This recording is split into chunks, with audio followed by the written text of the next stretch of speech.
All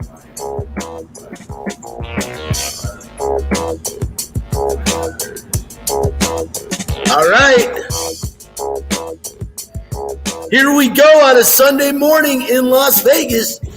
Just after 8 o'clock, I'm Brian Feldman, and it is time for Outta Line. We're here live, same time every Sunday morning on Fox Sports Radio, 98.9 FM at 1340 AM, flagship of the Vegas Golden Knights. We are coming to you live from Kickers Gaming and Sports Bar here in Las Vegas. And until further notice, Kickers will be our home, being that we've been booted out of the Fox Sports Radio studios until further notice. Since this pandemic has started, I thought it was over with. Soon, maybe they'll be bringing us back. But for the time being, we are located right here at Kickers Gaming and Sports Bar. Again, we are just down the road from the Cashman Center and from the Neon Boneyard. No place like it. This is a great place to watch the games. We'll talk about that in a minute. And joining me here on the show, and just making it in, setting himself up, is our intern, Spencer the Wiz Ostrowski. The Wiz is the only intern in the world with his own theme music, and we're going to play that today or not? Oh, we are. Nobody beats the Wiz. Nobody beats the Wiz. And there it is, also part of the show and social distancing, back in the Fox Sports Residential Bancorp studio. After a long absence from the show, producer and member of the Vegas Golden Knights radio broadcast team, Chris Magnum Chapman. I don't know if Mags, can you hear me back there? Uh-oh, I can't hear him back. Well, Mags, if you can hear me, get on the air. We'd love for you to join us eventually. Just setting up here a little bit late today. Listen, the show's also streaming on the LV Sports Network, and you can watch the show on Facebook Live. The page is called Outta Line. That's OUTTALINE. You can also follow the show on Instagram and Twitter at Outta Line Fox LV, OUTTALINE, and then Fox LV. And since we are live, your calls and questions are welcome. The Fox Sports Residential Bancorp studio line is 702-876-1340.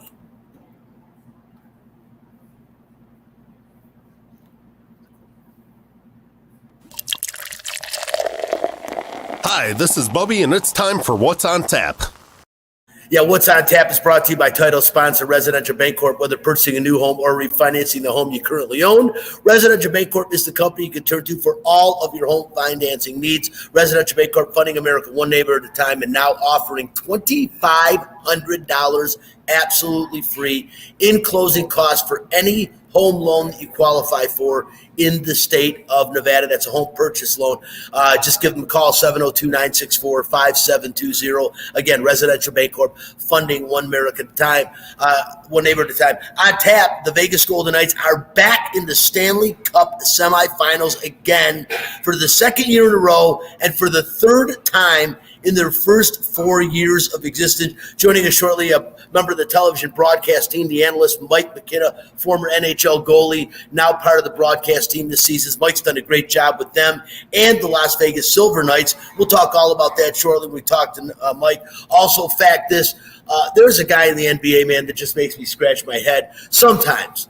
One of the greatest players in the league. When he decides to show up, his team seems to always win, including big games. Won another one yesterday. Matter of fact, a crucial game. We'll talk about that during the Las Vegas Aces, they've had a long break. 3 games in a row now, are going to be home at the Mandalay Bay Event Center starting today at 5 o'clock. We'll mention that. And the Aviators on a little bit of a streak themselves, playing good baseball, and they're out at the Las Vegas ballpark. They'll be there for the next, I think, 13 days, 9 or 10 more games, and we'll talk about that as well. Once again, that is What's on Tap. If you are looking to buy a home or refinance the home you currently own, choose a company you can trust. Residential Bancorp, funding America one neighbor at a time. And again, right now, Residential Bancorp offering Nevada home buyers $2,500 towards closing costs for anyone and everyone who qualifies for any home financing program. Call 702-964-5720 for details. Hey, Spencer, before we get in, are you able to join us? Can you hear us? Well, he's working on it. Well, real quickly, what I want to talk to you about is Kickers Gaming and Sports Bar. I'll tell you right now, this place is amazing. As I kind of mentioned earlier, there's almost no better place in Vegas to watch the Vegas Golden Knights games The place is quaint. It's a standalone establishment on North Las Vegas Boulevard, right at Washington. Let me tell you about this place. 17 big screen TVs, 15 gaming machines. The place is back to open 100% capacity. Jennifer Metzger and Dylan Reese did it right here. It is a Packers bar during the NFL season. Maybe that's one of the few flaws. But, hey, during every Packers game, they're giving away bling. They're giving away Packers jerseys. It's really cool. And during Golden Knights game, why I say it's the best, they've got the NHL package. But during every Golden Knights game, Kickers offers $2 shots during the entire game. And every time the Knights score a goal, well, you get to celebrate with a free shot. Pretty cool. Don't know of any other place in Vegas that's doing it. Plus, check out the graffiti behind me. This place is an awesome place to come, awesome place to watch the game. Check it out again, Kickers Gaming and Sports Bar, and they are located 931 North Las Vegas Boulevard, again, just down the road from the old Cashman Center and the Neon Boneyard. Come on down anytime, 24/7. The gaming machines are up. And, hey, I did pretty well. I've only sat at the gaming machines, I think, twice, and I've won both times. So not too bad. Come on down and definitely check us out. Listen, let's get right into this thing as I've got a special guest line. I'm going to crack open my Red Bull as we play our nightcap, and we'll welcome in our guest in a second. Hockey players, as you know, are warriors. They don't give up. They come to play every game. It's time for Nightcap, a cupful of the Vegas Golden Knights. From highlights to interviews to special events, the puck starts here. All right, well, here we go. This is time for Nightcap, and joining us in just a minute on the on our StreamYard page, and of course on the Residential Bancorp Fox Sports studio line, is a former goalie and member of the Vegas Golden Knights broadcast team, Mike McKenna. Before that, man, this is the way it sounded right at the end of Game 6 at T-Mobile Arena.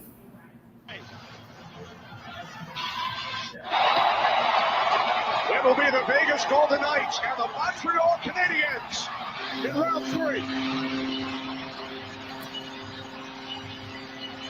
And joining us right now on the Fox Sports studio, Residential Bancorp studio line, and on Facebook Live and StreamYard, former goalie and current television analyst for the Vegas Golden Knights and the Henderson Silver Knights is Mike McKenna. What's going on, my friend? Oh, man, just living life, enjoying it, getting ready to go out, play a little tennis, come back, get ready to do some other media things. So it's amazing, man, how when a team goes far, all of a sudden you're in demand. So I've had media lined up, and it's fun, man. This is the best time of the year. Happy to do it. And only way it would have been better is if I was on the ice. But, hey, that chapter's closed for me.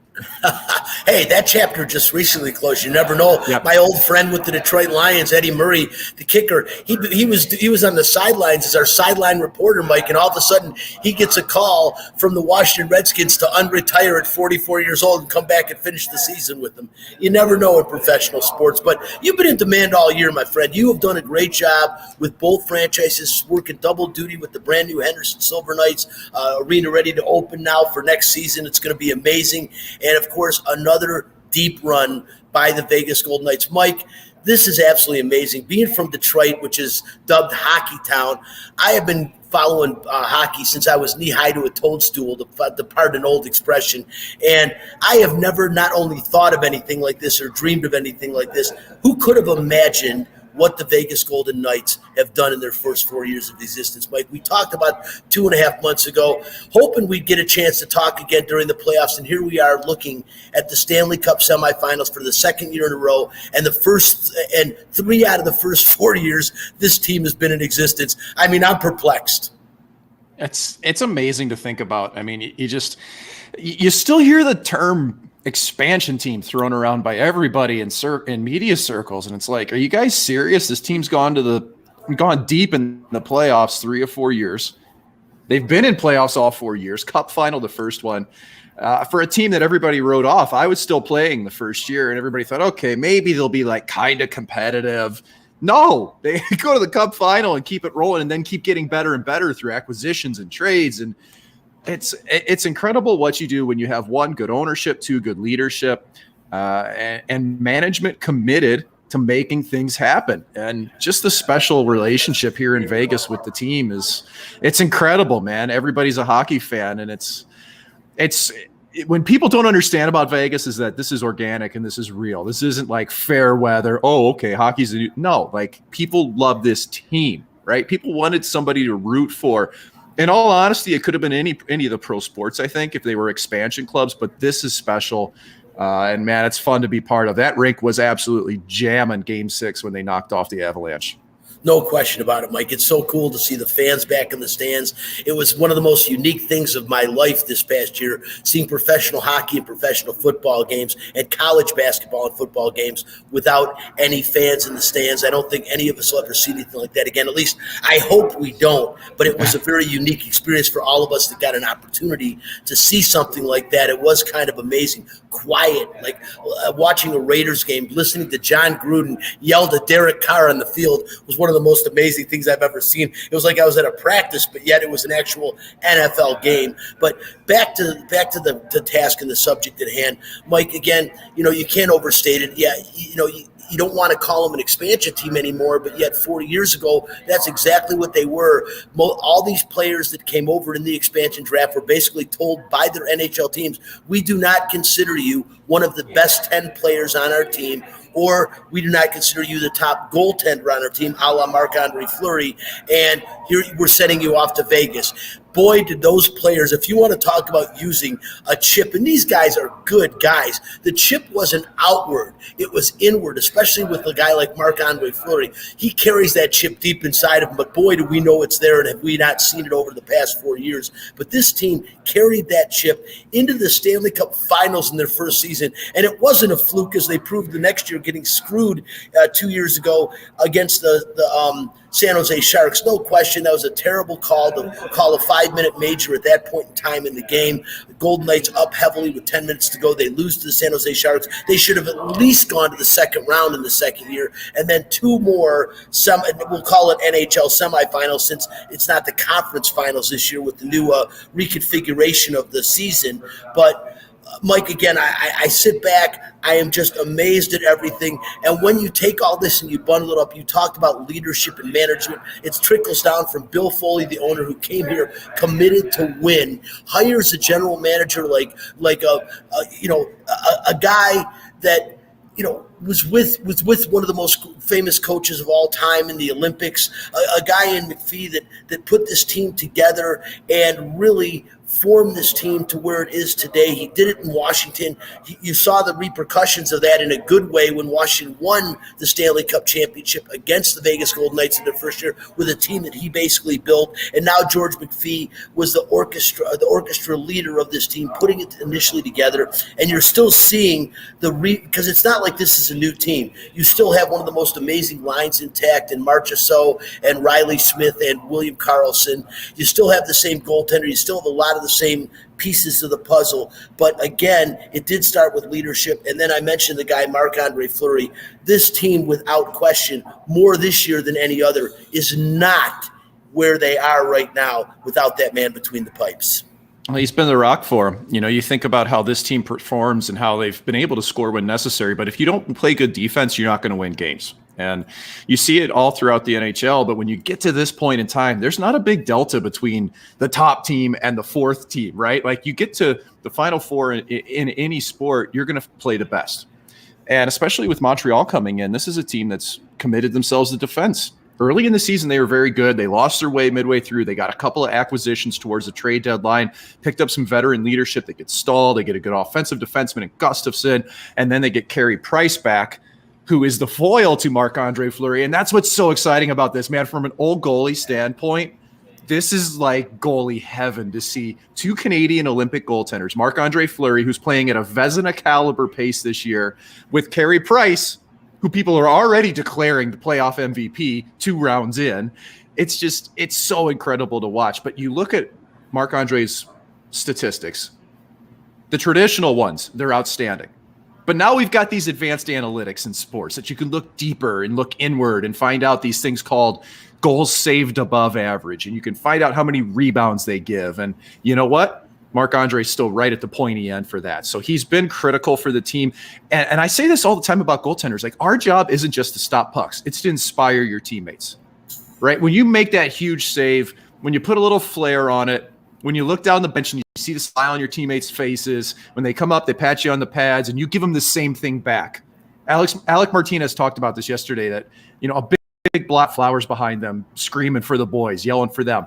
You're pulling together as a team. I love that, man. Those are the things that I miss about playing, especially come playoff time. Oh, there's no question about it. Well, Mike, when you talk about, goaltender heaven, I think every Stanley Cup postseason is goaltender heaven, because really the teams that always tend to make the deep runs, it is because the netminder, the man between the pipes, to pardon an old cliche, stands on his head, one of these guys, and carries his team. There's no league. What makes the Stanley Cup playoffs to me so dynamic and so exciting is that factor that you'll see a team like years ago when the LA Kings put hockey on the map in the Western United States by winning the Stanley Cup, literally making the playoffs on the final day of the regular season. And then a guy named Jonathan Quick, former Vezina Trophy winner, takes this team from the 8th seed to the Stanley Cup championship. And I'm not going to say he did it by himself. Obviously, it takes a team and effort. But there were several 1-0, 2-1 games in that postseason by the LA Kings, and that was all Jonathan Quick.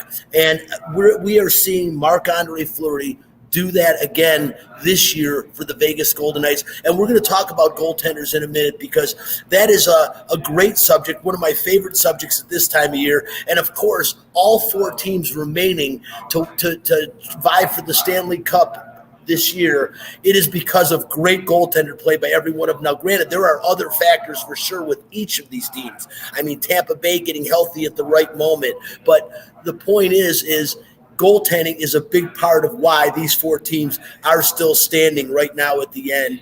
And Marc-Andre Fleury, to me, at the forefront of that, as much as they want to hand the MVP to Carey Price, we're going to find out. I don't think Montreal has seen anything like they're about to see in the Vegas Golden Knights this season. Most people have argued the entire year that the Canadian division was the weakest in the Stanley Cup, in the NHL. And you kind of saw that in the playoffs by the lower seeds beating the upper seeds, which is kind of surprising when you get to this level that you just see a complete mix like that. But don't disregard Montreal. They're the hottest team in the NHL, 7 straight playoff wins.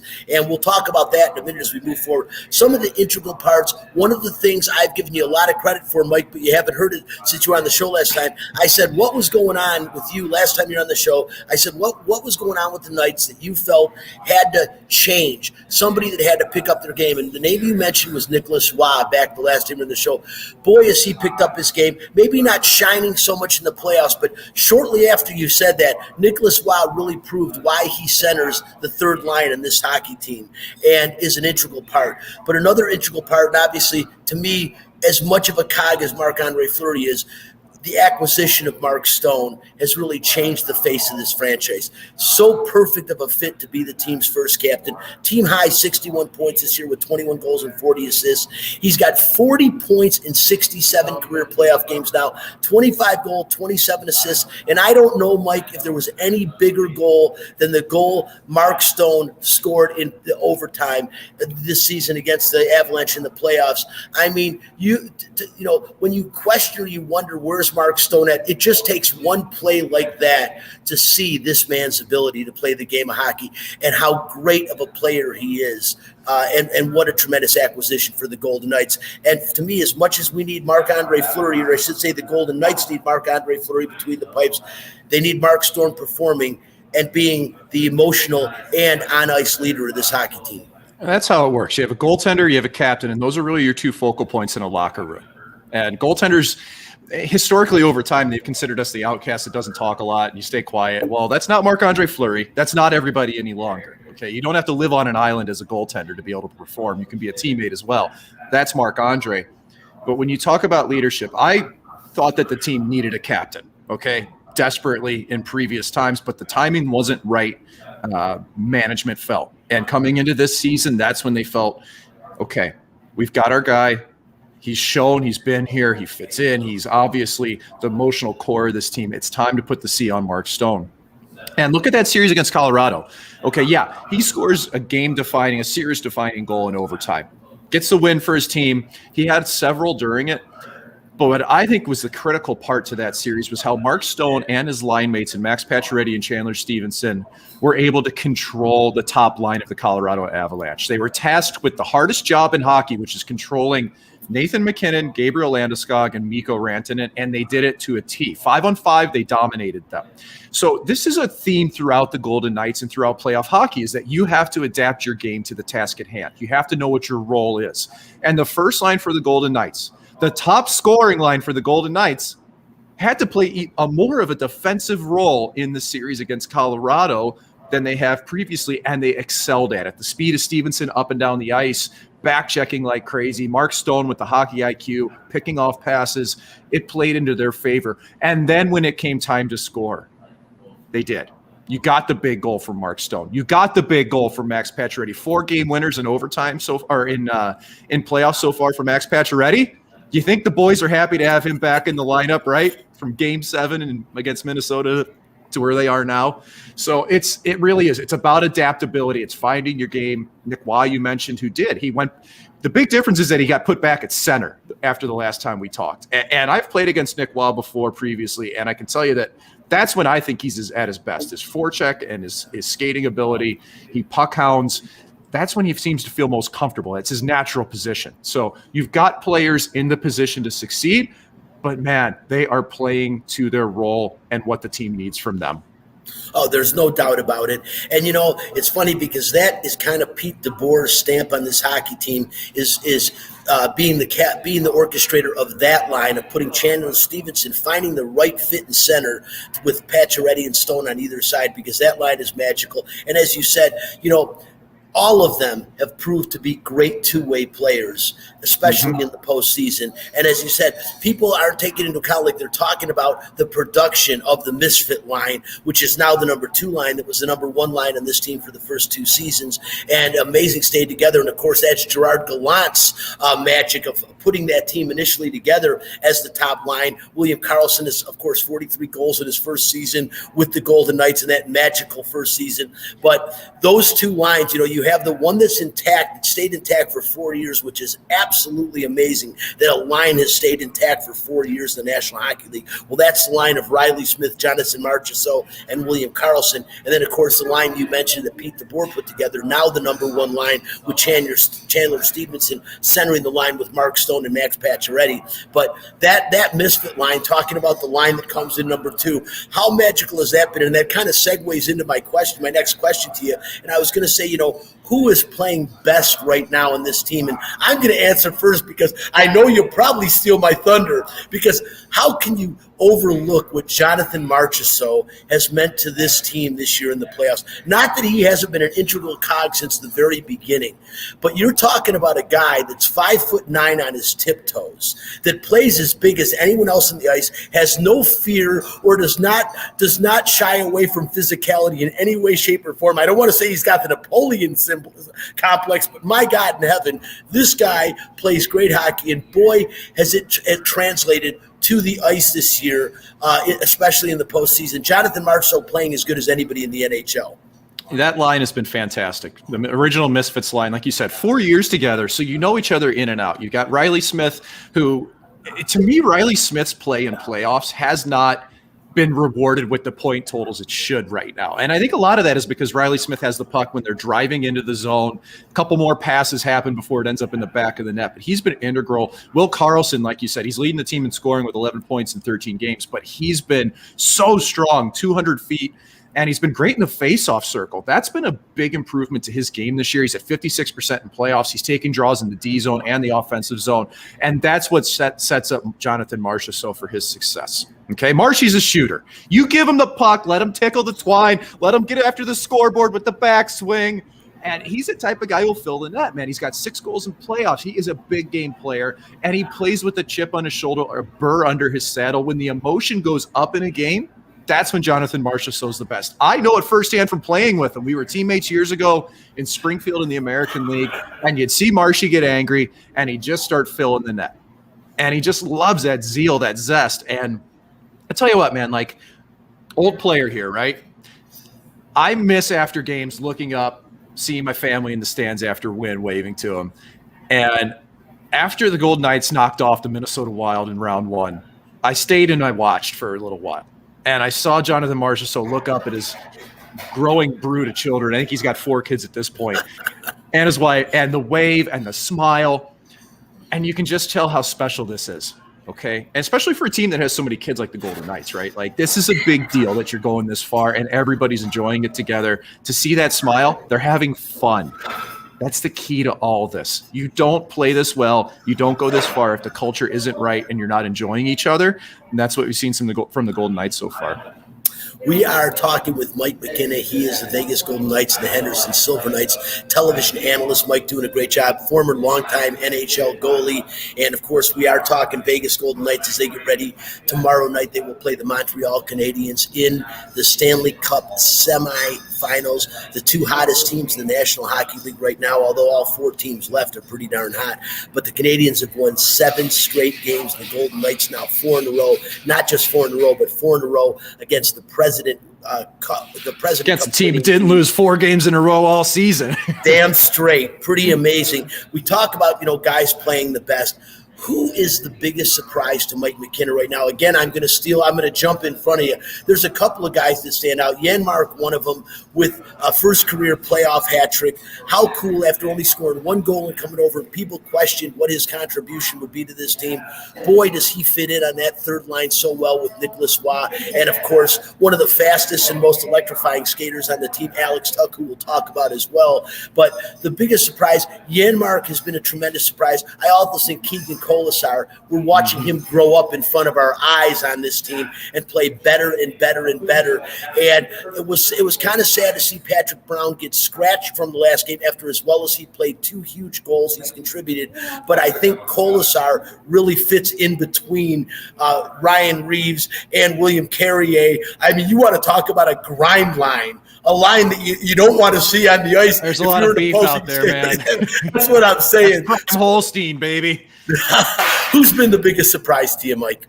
Well, it's really hard to single out one person. And just kind of like you rattled off some names, you could look to most of them. I do think Keegan Colasar may take that title. Okay, what he's grown into this year, I think coming into the season, it was kind of an unknown what Keegan could bring to the team, right? Can he produce at the NHL? Is he going to find the net? He looks so comfortable on the ice now. He's playing center, which isn't even a natural position for him, and he's excelling at it.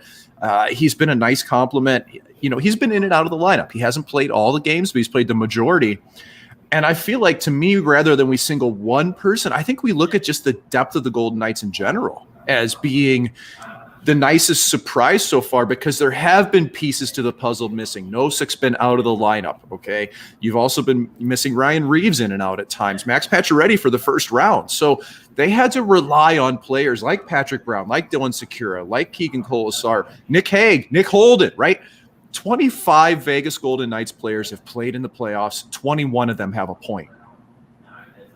It's incredible. So when you look at a team that's trying to find success, you have to look at those ancillary pieces. Your third line, your depth defenseman. Nick Holden's put points up when he's come in the lineup. Zach Whitecloud's played great. Another progression to a person. But who's really done the best in playoffs that may not have in the regular season, that we've seen a different player, is Alex Pietrangelo. He has taken over, especially in the Colorado series. What he did against them to contain McKinnon and everybody else, the hard minutes he played, blocking shots. I think Pietrangelo has been unbelievable so far in playoffs, especially late in that Colorado series.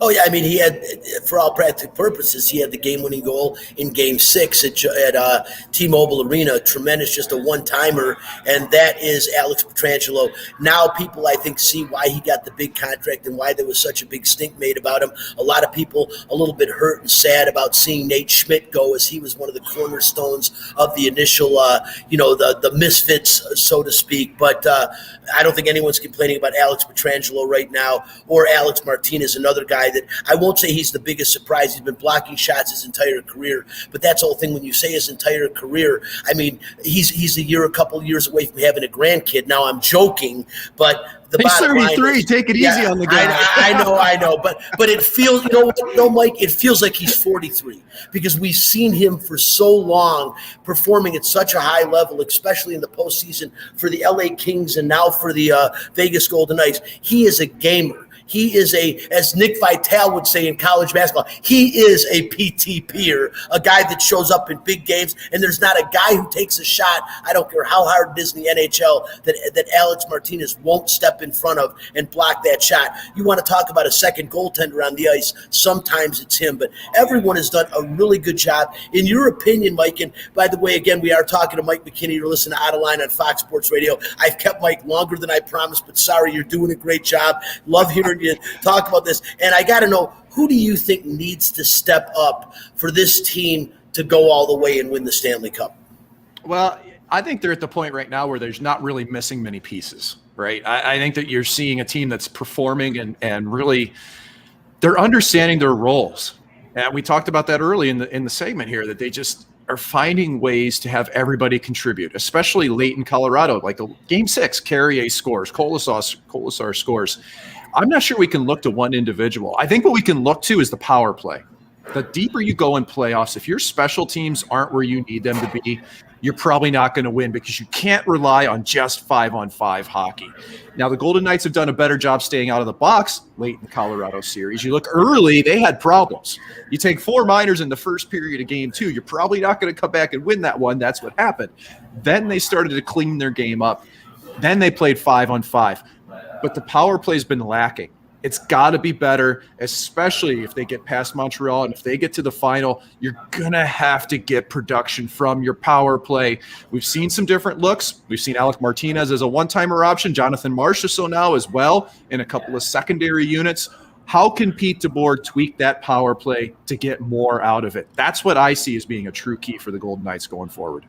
No, I like that a lot, and I think the power play, I think special teams is always a very PK's been outstanding, it phenomenal. And I think you'd almost take a better PK than you would a power play, as important as they are. You need to stop the other team, and I think a couple of things that need to step up. One, the Knights in the respect of don't take bad penalties, especially in the third period. They've taken a couple of those. They've come very close to being very costly and detrimental. And the other thing is, believe it or not, I can't believe I'm going to say this because I've said I like the acquisition of Pete DeBoer from day one when a lot of people were screaming about Gerard Gallant. I'm a huge Gerard Gallant fan, being from Detroit. Heck, he wore the A next to Stevie Yzerman back in the 80s. I love the guy. But I question a couple of things that Pete DeBoer did in the playoffs. And all I'll say is step up and don't overcoach Pete. And by doing that, I was, and I think a lot of people were, I understood why you played Robin Leonard in Game 1. You got to give Marc-Andre Fleury a break. But I think Robin Leonard needed to see the ice in the Minnesota series. And I thought Game 5 was the perfect opportunity to do that. And they lost the game anyways. But I thought, give Marc-Andre Fleury a rest right now while you've got a cushion and see what Robin Leonard can do. If he lays an egg, now you're justified playing Marc-Andre Fleury throughout the playoffs where Robin can't get upset. If he does a great job, it's great to say, hey, look, Mark's got us here. Now we know you're ready to be the backup. I thought it was kind of throwing him under a gun, putting him in Game 1 in Colorado, and we saw the effects of that. That was one coaching decision, and the other one was in Game 5. I was kind of surprised that he didn't play Ryan Reeves in that game and almost got a little too cute not playing Ryan Reeves and letting the players, kind of bringing in some fresh blood when Ryan Reeves was completely healthy to play Game 5. And you saw that lack of a physical presence nearly cost the Vegas Golden Knights that game. And so I'm just saying, don't overcoach, don't think too much, just go with what's working and do what you've been doing all along to make this team on the verge of winning their first President's Cup, right? Well, I mean, I think you look at those decisions, and we don't know if Reeves was battling anything or not. Right. So there's a lot of things that go on behind the scenes that, like, as an ex-player, I know sometimes you go out for warmups, it's like, just can't go. So I have no idea whether he was playing Ryan Reeves or not, but like you do, when you've had a strength of 2 goaltenders, you trust that. And that first game wasn't about Robin Leonard or Marc-Andre Fleury against Colorado. The team was just gassed from playing against Minnesota. Right. And traveling between time zones, 2 hours to Central and back, you could just tell that they were flat. And I do think that there's times where, coaches have to rely on what they've known throughout the season. And throughout the season, you had Robin Lehner and Marc-Andre Fleury pushing each other, and it's a strength. So it's understandable why they went to that type of rotation. I do think also, let's say this, though, that Marc-Andre Fleury is a thoroughbred. He could play every game. You throw age out the window, okay? I played the best hockey of my life when I was 36. Of my life, 35, 36 years old. You have experience. You know how to manage your body. Last couple teams that have all won have done it with one goaltender. Okay, you can do that. But to have the backup plan with Robin Lehner, who can perform, especially if the team is in the right scenario, if the team's not tired, if they're going to play well in front of them, that makes a difference. So I do think there is the hands-off approach. And I think you'd be surprised. Like coaching, when you get this late, you do a lot of homework leading into a series, but as the series progresses, there's not a lot of coaching to do. A lot of it is you just get your guys ready to play, you show them the clips from the last game, and you let them do their thing. Players at this level, especially this late in playoffs, they know how to get the job done. They don't need a ton of motivation. They just need a little bit of X's and O's to give them the guidance on what they need to do. We're talking to Mike McKenna. He is, again, the television analyst for the Vegas Golden Knights and the Henderson Silver Knights. Mike, almost ready to let you go. A couple more quick things. Now we're getting ready for Montreal. We've talked about set up the Final Four, so to speak, and it's kind of cool to see Montreal come in with a couple of ex-Vegas Golden Knights. Obviously, their number 2 pick the inaugural season, Nick Suzuki, has come into his own. Kind of what the Vegas Golden Knights had hoped we would see with Cody Glass. Not seeing it. It looks like Nick Suzuki might have been the cream of the crop of that class. I'm not going to question the moves. Also, Daniel Tatar they sent over in that move, and then you've got Johnny Merrill also playing with the Canadians. So it's nice to see former Vegas Golden Knights sprinkled through other really good hockey teams. But Montreal playing real well. We're going to talk about the goaltenders. I mean, obviously a lot of that on the back of Carey Price, former Vezina Trophy winner himself. What is it going to take for this team to beat Montreal? I mean, everyone's saying it's the weakest division. They should have no problem. But this is a very hot Montreal team. 7 games in a row, as we've talked about, they've won. They were down 3-1 in the Toronto Maple Leaf series. Toronto, another story for another show. But you've got Montreal Canadiens feeling very confident coming in, riding a high, riding a hot goaltender. And the Vegas Golden Knights, could they, and is there a chance they could look past Montreal and it could cause them problems? No, it wouldn't be from looking past them at all. It would just be because Montreal would be playing that well. You don't ever come into a series thinking, oh, this is a foregone conclusion, especially when you get down to the final 4 teams. And, the narrative that the North hasn't been good, how can we justify that? The teams, the conferences didn't play against one another. The divisions did not play against each other this year. So I have a hard time buying that. I mean, you look at the Honda West, and Anaheim and LA were doormats. Right? So, I mean, was the Honda West really that good? Was St. Louis really as good as people thought? I don't think so. I mean, that's a team that wavered all season long. And you really had Colorado and Vegas and Minnesota as your strong teams in the West, but you just can't compare. And I think for the Golden Knights, they've gone through 2 really tough series. Montreal has actually had a pretty easy path in how they've done things, regardless of the 1-game 7. Like, they've gotten through it pretty effortlessly. They are missing some players, though. They're missing Jeff Petrie on the blue line, which is a huge piece to their team. Johnny Merrill's questionable, too. They've got a little bit out. But you look at a team that's got great goaltending.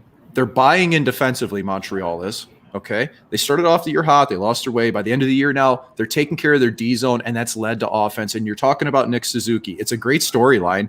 Pacioretty versus Suzuki. And in hindsight's 2020, how can we ever look back at this? Because you do the best you can to field the best team you can. And the Golden Knights put up as many points as anybody in the league this year. Okay? You have to give assets up if you want something that you're craving. And Max Pacioretty, 4 goals in playoffs, game-winning goals. I think I'd take that. But this is a team that's playing confident in Montreal. They've got that great first line that they're letting the kids play. They've got Tyler Toffoli, who the Golden Knights saw last year in playoffs with Vancouver, may have been their best player. Suzuki, and then Cole Caulfield. The reigning Hobie Baker winner out of NCAA college hockey in the U.S. is riding a wave of confidence. He's on the verge of being a premier playmaker in the NHL. That first line is dangerous. They may not be quite to the level of the McKinnon line from Colorado, but they're really close the way they're playing right now, and they're dangerous on the power play. So the Canadians don't have the same depth as the Golden Knights on paper. but they're playing well as a team. They're buying in defensively. They're playing structured. So the Golden Knights are going to have to be ready to fight for their ice, get in front of Carey Price's eyes, get to rebounds, all those cliche things. They need to happen on top of the transition game that the Golden Knights already have. I agree again, talking to Mike McKenna. And Mike, I agree with you. The one thing people, when you talk about the North being the weakest division, the North also features, in my opinion, and I think in most opinion, the two best players in the National Hockey League in Connor McDavid of the Edmonton Oilers and of course, Austin Matthews of the Toronto Maple Leafs. I mean, and both those players play in that division on teams that made the playoffs. And of course, as you talked about Montreal's defense, they found a way to neutralize Austin Matthews, which is a very, very difficult thing to do. But you saw him frustrated continuously through that series, and a good reason why the Montreal Canadiens won. And again, it all comes down to the last line of defense. In our last subject matter, the goaltending, you look at the Final Four teams and look at the people manning the nets. Marc-Andre Fleury, 5-time All-Star, 3-time Stanley Cup champion. The only thing he's missing is a Vezina trophy. Maybe he'll get his just dessert this year. Carey Price, 7-time All-Star, Olympic gold medalist, and was voted by the way the best goalie in the Olympics in 2014 Sochi, and won the 2015 Vezina trophy. And of course, Andre Vasilevsky, 3-time All-Star, won the 2019 Vezina trophy winner, on the reigning Stanley Cup champs. And Semyon Varlamov, man, he might not have the accolades of the other goaltenders, but in the last 2 seasons, we have seen this man establish himself as one of the best goaltenders in the National Hockey League. Talking about standing on his head, we've seen Varlamov do it several times for the Islanders. A lot of the reason they got past the Boston Bruins, who were possibly in their last hurrah with all those great veteran players, a great veteran goaltender in Tuukka Rask themselves. Don't by any means think that Varlamov can't get the job done for the Islanders, because they could very well beat and at this point upset the Tampa Bay Lightning. But it really is, when you get down to the Final Four and you get into the Stanley Cup playoffs, as we talked about earlier, you can't talk enough about goaltending. And how about the 4 guys right now left on the 4 teams in the Stanley Cup playoffs, Mike? No, it's no surprise. I mean, it's tough to get anywhere without having the goaltending. And you could even look at the Islanders as having 2 premier goaltenders. Ilya Sorokin has been excellent for them in his rookie campaign. Another Russian goaltender, which is that's an interesting dynamic of the East. You've got Vasilevsky, Sorokin, and Varlamov, so 3 of the premier Russian goaltenders in the league. That's another interesting storyline to see. Probably all fighting for the net for the Olympic team for that country. But Sorokin, I love his game. He may not be the one playing now. He's already played in playoffs, though. So they've got 2 bullets there in Long Island. And, of course, Barry Trotz, the way he coaches, he surrounds his goaltenders. He makes them feel confident. They have an incredible goalie director in Mitch Korn, legend of the game when it comes to our position, one of the premier goaltending coaches, Piero Greco, who also works with them there. It's awesome. Honestly, goalie perspective, once again, you've got some heavyweight goalies. You've got heavyweight goalie coaches in all 4 of these cities, and you can bet that they're trying to uncover anything they can find to score on them. But the ironic part is when you're trying to find ways to score on a goaltender, a specific goaltender, you're really not looking at the shot chart. You're not going, this guy's bad high glove, let's shoot high glove. You're really looking inward. How have you generated goals? How can you generate goals against a goaltender that gets in people's heads like Carey Price? Saw that in the first round. At times, Cam Talbot got into the head of the Golden Knights. They started to look for too much. They started to pass up shots. When they started to play direct, when the Golden Knights got the puck in their stick and went to the net, like they did in Game 6 against the Colorado Avalanche, that's when they find their most success. It's not about who they're facing in net. It's about how they create their offense, quick strike opportunities, transition, rush, when the power play is going. Golden Knights need all of that to solve Carey Price. No question about it. It is, it can't be overstated how important goaltending is to their team. And you are 100% right with Cam Talbot. You can get in the melon. And I think when it comes to that, unless there is a glaring deficiency with a goaltender, he's probably not in the National Hockey League if there's a glaring deficiency of a certain part of his game. Like me, you mean? No. Well, I'm saying, as you kind of mentioned, you throw analytics out It is a feel at this point in the season, not analytically, and that is what the Golden Knights. But they're masters at doing it, and they've got all the players that understand the ability. And talk about playoff experience. There's no team left with any more playoff experience than the Golden Knights, and the players on this team very used to playing together. Mike, it's that time. It's time to put you on the spot. Let's start off with a prediction in Game 1, because traditionally in every sport, they always say in every sport where there's 7-game series, they say Game 1 is the perfect game when you go in and steal. The other team's feeling overconfident. They're the favorite team to win the series in most cases when they're playing at home. And the Golden Knights are playing at home tomorrow night in Game 1 against the Canadiens. I always say if there's a game to steal, it's Game 1. What's your prediction on that game? And I want to know not just your prediction on the series. Right now, before the Final Four, who do you think's winning the Stanley Cup and why? Oh, yeah, you're putting me on the spot. I hate making predictions. I should. I don't like it. Even came on. I don't like it either. I hate putting the Swami hat on, but everybody loves to make the, let's get for the comparison's sake. Listen, the Golden Knights on home ice to me have just been magic. I think that Game 1 here, I think they take it. The only prediction I made in the second series was that if the Golden Knights won Game 5, I thought they'd come home and roll them in Game 6, and they did. So I'm 1-0 in playoffs so far, but I think the Golden Knights take Game 1. I don't know that Montreal's got the depth or firepower to really go against them, but we just don't know. So my gut says Golden Knights in 5. My brain says Golden Knights in 6. And it's only a 1-game discrepancy here. So, and for the Stanley Cup, I mean, I actually do really believe in what the Islanders are doing. I think you're going to see Golden Knights and Islanders. That's just again, we're going gut here. Tampa Bay is an incredible club. Can they pull it off again against a really good defensive team like the Islanders? I'm not sure. They're carrying a lot of swag right now. But I'd have to go Golden Knights for the Cup. If you're going Islanders versus Golden Knights, they're two heavy teams that can grind, they can play defense, but I think that the edge in terms of offense would go towards the Golden Knights. So I'm giving the big homer pick here. I'm not going against the club in the hometown, but it's for a reason. I think the Golden Knights right now are the hottest team in the NHL with the best chance to win the Cup. I like everything you said. I think the Islanders are a very resilient, very scrappy bunch.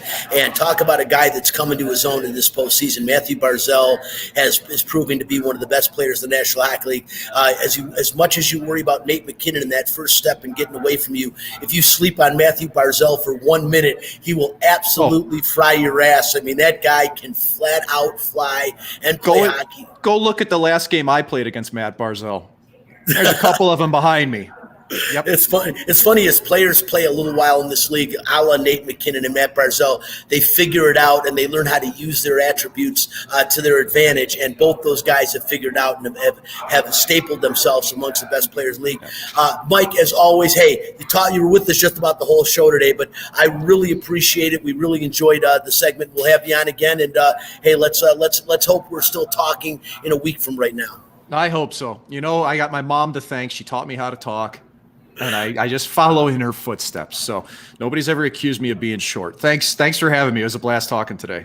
Hey, you found your niche after professional hockey to talk about it. You do a great job, and we appreciate having you here in Vegas again. Mike McKenna, he is the analyst for the Vegas Golden Knights and for the Henderson Silver Knights, and we'll have him on again. We appreciate that. Spencer, we're almost out of time, so let's talk NBA. Hit fact this. Fact this. If you don't like the facts, take your ass back to bed. Fact this. Spencer, it's a fact that when Kawhi Leonard puts forth maximum effort and plays his best, he is one of the very best players in the NBA. This means that if he shows up with the same effort we saw yesterday and in Game 6 and 7 versus Dallas, the Clippers can come back from another 2-0 deficit and beat Utah and even get to the NBA Finals. Whether they'll win against the East representative, which I still think will be the Brooklyn Nets, is another story. But why do we not see this effort from Kawhi Leonard on a game-in and game-out basis? Well, I guess there's a lot of answers to that question. Some of it could be age. Maybe he just doesn't have that left in the tank. Maybe it's motivation too. Maybe it's not until he feels like he has to do it that it's time. Although the only interesting thing about this series that I'll say, and I'll bounce it back to you, is that no team in NBA history has had multiple 0-2 series starts and won.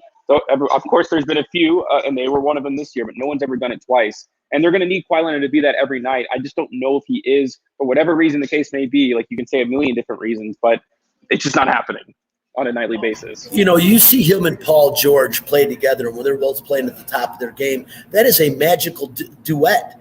And I believe they can go up against anybody and win in the NBA. But again, they both have to play at the top of their game. Paul George needs to contain himself, sometimes play within himself as he gets outside of his game. But when Paul George plays his game, as we saw yesterday, some huge, gigantic three-point buckets to keep that team with a double-digit lead in a must-win game at home. They did it. It was so strange in that first series against Dallas up until Game 7. The visiting team won every game. You rarely see that in the NBA, and I don't think it's ever happened before. But can the LA Clippers do what I said? And if Kawhi Leonard plays his best game every game and Paul George shows up like he did yesterday, can they do what they did against Dallas? They started 2-0 against the Mavericks, came back and won that game, that series in 7. Utah is not Dallas. Okay, Dallas is, I'm not going to say they're a one-man show, but Luka Doncic is, you know, a top 5 NBA talent, and we saw that in the first round. Utah has many more pieces in place, including Donovan Mitchell, who might be hurt, but Donovan Mitchell not talked about when you talked about the elite players in the NBA. Maybe it's about time we started putting him in that conversation.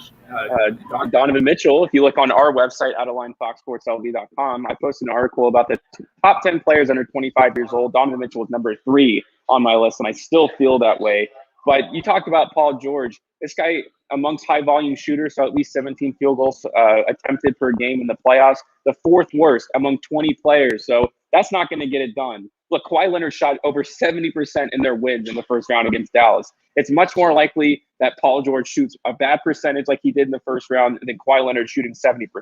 That's just unrealistic. So, yes, he had a great game in Game 3. That's because the pressure wasn't on. But when it gets close, if they do get this series closer, Paul George has literally not done it in his entire career. Playoff P's, he likes to call himself. And obviously, every time he has a bad game, Playoff P starts to trend. I wanted to call Patcher Eddie that for a really long time. I wanted to call him the new Playoff P. But the Clippers obviously have a chance, and I hope they do. I had a bet on them early in the season to make it to the finals 3-1. So I'll be rooting for them. I just don't think it's realistic, especially with Mike Conley on the cusp of coming back for the Utah Jazz.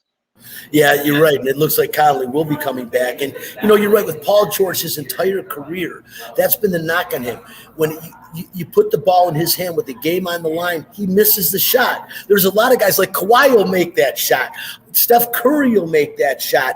Obviously, LeBron James, there's a lot of players in the NBA you would put the ball, and you would expect Paul George to be that guy. But if you look back at game-winning opportunities in his career, you would be shocked at the outcome of how many times he has missed that shot. And that is Paul George's moniker. Yeah, to Game 3, it was a huge game in respect that they had to win that game. You can't go down 0-3 or you're going to lose against Utah. But it wasn't a game that was, you know, a season-ending game, a game where he's really have his back up against the wall. So you're right. I'd like to see Paul George finally win a big game with their back up against the wall, but I still do like the Clippers to make a run in this series. I don't think by any means it's a foregone conclusion that it's going to be the Utah Jazz. I think the Clippers have the experience and definitely the talent to play with Utah, and that's going to be an interesting series in and out. Real quickly, Spencer, as we're running really low on time, other games, the Phoenix Suns surprised me. I did not see them sweeping the Denver Nuggets. Matter of fact, with Chris Paul being hurt in the first round of the playoffs, I'm really surprised that the Suns are having this kind of stuff.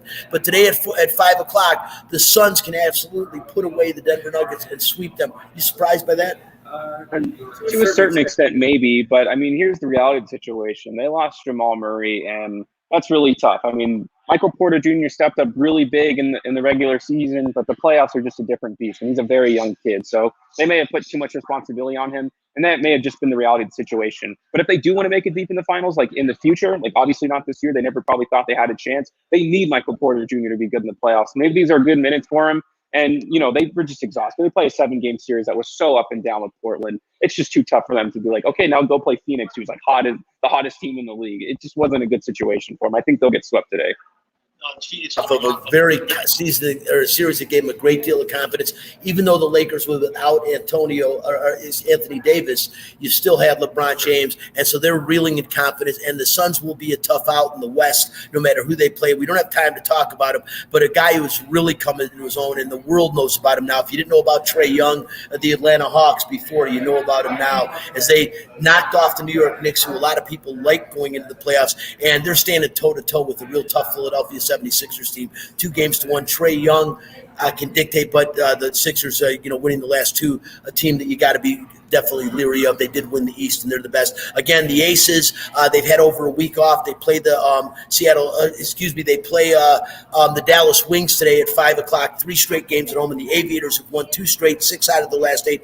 They're at home for 9 games in they play all but Wednesday in the next 10 days, so you got a chance to check them up out north. Again, we'll talk more about the Oakland A's. Still rumors of them coming to Vegas, but we are out of time. I want to thank Mike McKenna for joining the show for an extended period of time.